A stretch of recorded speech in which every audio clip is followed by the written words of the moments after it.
Hola, yo soy Bárbara Mingo y agradezco mucho al festival la invitación a la edición de este año. Yo acabo de publicar un libro que se llama Vilnis en la editorial Caballo de Troya y ha salido hace unos meses.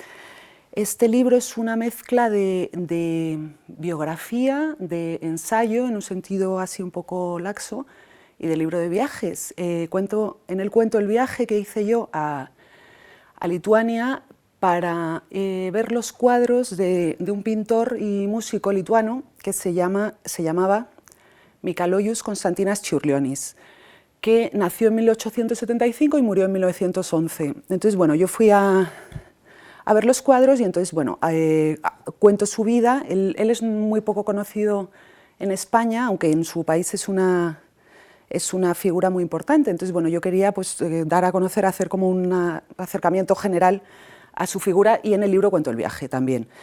Entonces, realmente lo que yo he escrito no es una obra de ficción, con lo cual las relaciones con el realismo pues, son diferentes, ¿no? que si fuese una novela. O sea, de entrada yo me he ceñido he sido fiel a unos hechos que tuvieron lugar en el mundo objetivo, ¿no? Y entonces, pues supongo que eso ya coloca y me hace escribir el libro de una manera concreta. Aún así, para su escritura y para acercarme al misterio que yo quería conocer de este artista, pues de vez en cuando me fue útil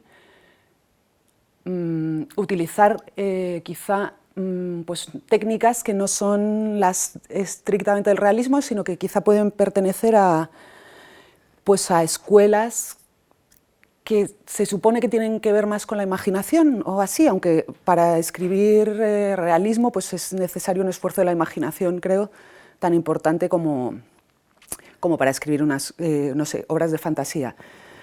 Y bueno, en realidad yo considero que en general que el realismo es una escuela o una técnica que es igual que las demás, y no creo que sea como una especie de grado cero de la escritura con respecto al cual se definan otras escuelas u otras selecciones de otras maneras, ¿no? de afrontar los textos, sino son todas iguales y en realidad dependen un poco de las modas, porque, claro, recuerdo, está esta idea, ¿no? que se dice a veces que ahora Kafka y Philip K. Dick son escritores realistas, ¿no? O sea que, bueno, son modas en parte.